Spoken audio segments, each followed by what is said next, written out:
Mbappé, ওরে বেটা Mbappé, নাই আমরা তো আগিয়ে গেলাম বেটা, আমরাও তো কোয়ালিফাই হয়ে গেলাম। এখন শুধু তোদের সাথে মোকাবেলাটা করলেই আর কাউরে লাগবো না, বুঝলি? আরে লিওনাল মুসি, আরে তোমাকে কি বলি শোনো, যেভাবে খেলাটায় কালকে দুর্নীতি চললো, এই দুর্নীতি যেন আমাদের সাথে না করা হয়, তাহলে সবার খবর আছে, বুঝলি? না মানে কিসের দুর্নীতি? কিসের দুর্নীতি আমি তো ঠিক বুঝলাম না এমবাপ্পি। এই ছোট পোলাপান কি বলো এগুলা? হ্যাঁ, 2 দিনের ফুটবলার আবার বলতেছো দুর্নীতি করে আমরা দিচ্ছি? মিয়া হুঁশিয়ার হও। বেটা মিশর যখন 2 নাম্বার গোলটা দিল, 2 মিনিট পর এই আপিল কইরা ভিএআর লইয়া তারপর এই গোলটা ক্যান্সেল কইরা দিলা। হ্যাঁ, কতক্ষণ লাগছে? তা আমরা আপিল করব না? আমাদেরকে যদি ফাউল করে তারা গিয়ে গোল দেয়, তা আমরা আপিল করব না? তো কে করবে? এটা তো আমাদের হক, এটা তো আমার চাওয়া। আর ভিএআর এটা তো খেলার অংশ নাকি? বেটা কালকে আম্পায়ার তোগো লইয়া টানছে বেটা, ভিএআর খালি তোগো লইয়া না। ওই পরে যে বেটা তোরা গোল দিলি, ওই গোলটার মধ্যে তো ফাউল করলি তোরা, ওই ডি বক্সের ভিতরে মোহাম্মদ সালাহকে। তারা তো ভিএআর চাইলো, আপিল করলো, কই আম্পায়ার তো দিল না। হ্যাঁ, আম্পায়ারকে টাকা দিয়ে দিচ্ছে নাকি? আম্পায়ারকে টাকা দেওয়া লাগে? আম্পায়ার এমনিতে আর্জেন্টিনার পক্ষ নেবে, কারণ আমরা জানি আমরা এই বিশ্বকাপে আসি মানে জমজমাট ব্যবসা ফিফার। আমাদেরকে আউট করা মানেই ফিফা মৃত্যু।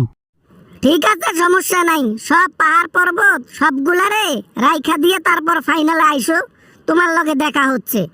এইবার তোগো এবার কান্নানোর কথা আছে বেটা, তোর বিশ্বকাপ শেষ না, কান্নার কথা আছে।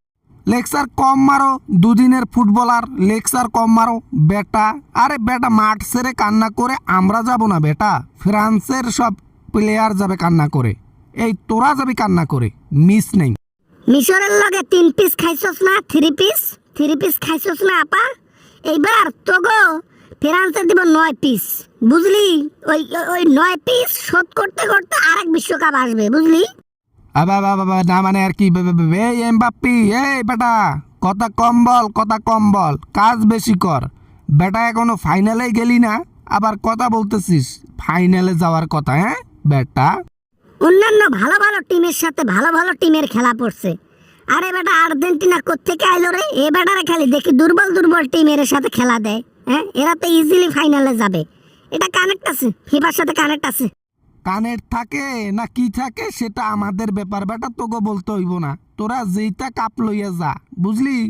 তবে শেষ মায়ের কিন্তু আমরাই দেব, ওস্তাদের মায়ের কোন রাইতে? শেষ রাইতে।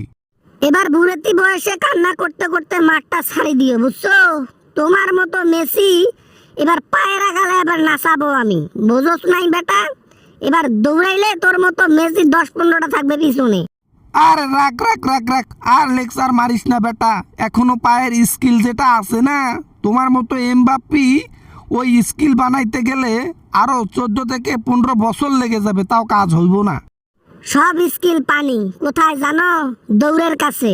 তোমার মতো মেসিকে যখন দৌড়ে পিছে ফেলাই দিয়ে যায়, যা গোল দিয়ে আসবো, টই করে দেখবা, বুঝছো সিংডাংরি? মানে ফোনটা রেখে দিলাম। ছোট পোলাপান 2 দিনের ফুটবলার আজকে আমাকে ধুয়ে দিল।